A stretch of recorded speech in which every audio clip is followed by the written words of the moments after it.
নমস্কার, দেখছেন কলকাতা টিভি, সঙ্গে রয়েছে অনন্যা। শুরু করছে সংবাদ সারাদিন। অজিতের উত্তরসূরি স্ত্রী সুনিতা পাওয়ার। অজিত পাওয়ারের পর কার হাতে এনসিপির রাশ? অজিত পত্নীর সঙ্গে এনসিপির নেতৃত্বের সাক্ষাতে জল্পনা। ইতিমধ্যেই এই জল্পনা তৈরি হয়েছে। অজিতের উত্তরসূরি স্ত্রী কি সুনিতা পাওয়ার? ইতিমধ্যেই এই প্রশ্ন উঠছে অজিতের। আমাদের সঙ্গে এই নিয়ে আমরা কথা বলবো। আমাদের সঙ্গে ফোন লাইনে রয়েছেন আমাদের প্রতিনিধি অঙ্কুর ভট্টাচার্য। অঙ্কুর দা, অজিতের উত্তরসূরি কি স্ত্রী সুনেত্রা পাওয়ার? কি জানা যাচ্ছে এই নিয়ে? যেটা এখনো পর্যন্ত খবর, অজিত পাওয়ার মৃত্যুর পর থেকেই এনসিপির যে অজিত পাওয়ারের যে গোষ্ঠী, সেই তার নেতৃত্ব কার হাতে থাকবে সেটা নিয়ে চর্চা চলছিল। এবং সেক্ষেত্রে আমরা দেখেছি অজিত পাওয়ারের স্ত্রী সুনেত্রা পাওয়ার, যিনি আমরা যাকে দেখেছিলাম লোকসভা নির্বাচনে তিনি লড়াই করেছিলেন কিন্তু হেরে যান শরদ পাওয়ারের কন্যা সুপ্রিয়া সুলের কাছে। তার পরবর্তীকালে তাকে রাজ্যসভায় প্রার্থী করে পাঠানো হয় এবং সেই সুনেত্রা পাওয়ারের সঙ্গে এনসিপি নেতা ছগন ভুজবল, প্রফুল্ল প্যাটেল, ধনঞ্জয় মুন্ডে এরা সমস্ত বৈঠক করেছেন।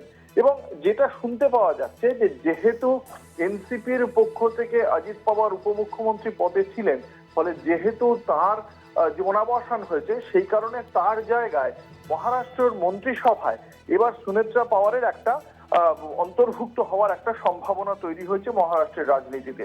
এবং সেক্ষেত্রে অজিত পাওয়ার অর্থমন্ত্রকের দায়িত্বে ছিলেন, তিনি সুনেত্রা পাওয়ার সেখানে অর্থমন্ত্রকের দায়িত্ব পাবেন কিনা তা নিয়ে চর্চা চলছে।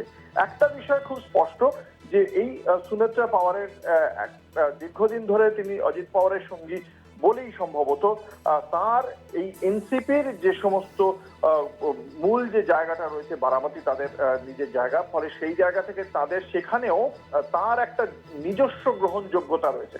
এবং সেই গ্রহণযোগ্যতার নিরিখেই মনে করা হচ্ছে তাকে পার্টির নেতৃত্বের দিকে আনা হতে পারে। দুটো কারণ, এক হচ্ছে গিয়ে সুনেত্রা পাওয়ারের নিজস্ব গ্রহণযোগ্যতা দলের প্রান্তিক কর্মী সমর্থকদের মধ্যে, দুই তার প্রতি এই মুহূর্তে মানুষের একটা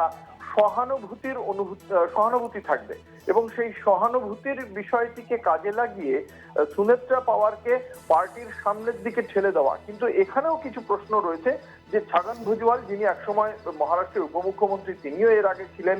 প্রফুল্ল প্যাটেল গুরুত্বপূর্ণ মন্ত্রক সামলেছেন কেন্দ্রীয় সরকারে থাকার সময়, অসামরিক বিমান পরিবহন মন্ত্রকের থেকে পাশাপাশি এআইএসএফ এর দায়িত্বে ছিলেন। এই যে সমস্ত গুরুত্বপূর্ণ দায়িত্বগুলো পেয়েছেন প্রফুল্ল প্যাটেল, বিভিন্ন সময় এনসিপির সঙ্গে অন্যান্য রাজনৈতিক দলের কথাবার্তার সময়ও প্রফুল্ল প্যাটেলকে সামনে এগিয়ে দিয়েছিলেন শরদ পাওয়ার। পরবর্তীকালে তার সঙ্গে অবশ্য মনোমালিন্য হয়, কিন্তু সেই জায়গা থেকে প্রফুল্ল প্যাটেল, ছগন ভুজবলের মতো যে নেতৃত্ব, তারা কতটা শেষ পর্যন্ত সুনেত্রা পাওয়ারকে মেনে নেবেন তা নিয়ে চর্চা চলছিল। কিন্তু তারাই যখন তার সঙ্গে গিয়ে আজকে বৈঠক করেছেন, ফলে একটা সম্ভাবনা তৈরি হয়েছে এই যে নেক্সট যে লিডারশিপ, তারাও হয়তো সুনেত্রা পাওয়ারকে মেনে নিতে পারেন এবং তার প্রতি কর্মী সমর্থকদের যে সহানুভূতি রয়েছে এবং অজিত দাদা পাওয়ার, সেই দাদার যে সিম্পাথিটাকে কাজে লাগিয়ে সুনেত্রা পাওয়ারকে সামনে দিয়ে এনসিপির যে দায়িত্বটা সেটা খানিকটা বাড়ানো এবং মন্ত্রিসভায় তাদের আরো বেশি করে উপস্থিতি রাখার একটা চেষ্টা চলবে। এবং সেক্ষেত্রে লোকসভা নির্বাচনে 8টি আসনে প্রার্থী দিয়ে 1টি আসনে জয়লাভ করে এনসিপি, কিন্তু পরবর্তীকালে আমরা দেখতে পেয়েছিলাম যে তারা কিন্তু স্থানীয় নির্বাচনে ভালো ফল করেছিল। ফলে সেক্ষেত্রে সুনেত্রা পাওয়ারকে সামনে রেখে বিজেপি এবং একনাথ শিন্ডে শিবসেনার যে এবং এনসিপির যে মহাজোটী জোট, সেই জোটে আরো বেশি একটা জায়গা পেতে চাইছে এনসিপি পাওয়ার গোষ্ঠী। দেখা যাক সেক্ষেত্রে কি হয় আগামী দিনে। ধন্যবাদ তোমায়। আমাদের সঙ্গে ফোন লাইনে ছিলেন আমাদের প্রতিনিধি অঙ্কুর ভট্টাচার্য।